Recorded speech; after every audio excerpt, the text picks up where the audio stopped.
Chapter 3. Triangular Systems of Equations, Forward and Backward Substitution.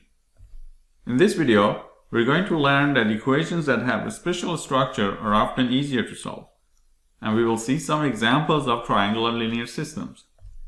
The outcomes are recognizing triangular systems of linear equations and distinguishing those with a unique answer. We will learn that the determinant of a square triangular matrix is the product of the terms on its diagonal. And we will see some examples of forward and backward substitution. Here's an example of a square system of linear equations that is lower triangular. You can see that in the first line we only have x1, in the second line we have x1 and x2, and in the third line we have all three variables. If you write this system in the matrix form, we will see that A has a special structure. That is, all terms above the diagonal of the matrix A are 0.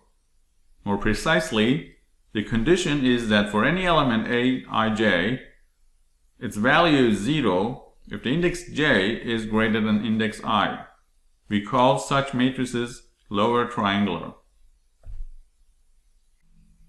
A useful fact is that the determinant of a lower triangular matrix is the product of the elements on its diagonal.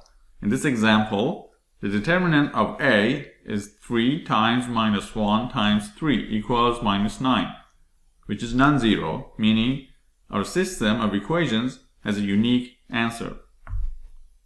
In Julia, we can write this by defining our matrix A and computing its determinant using the det function, and the answer is minus 9.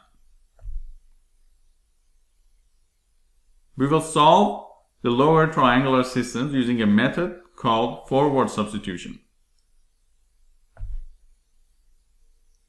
Because our variables are in order, we isolate x1 in the first equation, x2 in the second equation, and x3 in the third equation by moving all other variables to the right hand side. Then we solve from the top to the bottom.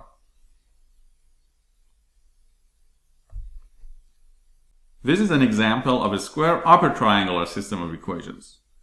We will see that the first line has all three variables, the second line has x2 and x3, and the third line has only x3. Matrix A here has a special structure. All terms below the diagonal of the matrix are 0. Here the condition is that for any element A, I, J, its value is 0 if the index I is greater than index J. We call such matrices upper triangular. Similarly, the determinant of a square upper triangular matrix is equal to the product of the elements on its diagonal. In this example, the determinant of A is 1 times 2 times 3 equals 6, which is again non-zero, meaning our system of equations has a unique solution. We can try this in Julia again by defining our matrix A and passing into the function det, and the answer is 6.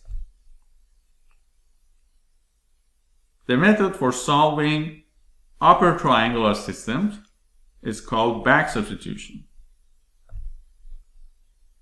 We develop a solution by starting at the bottom and work our way up to the top. First, we solve for x3 in the third line. We substitute x3 in the second line to find the value of x2. Then we substitute x3 and x2 in the first equation to find the value of x1. Hence the name back substitution.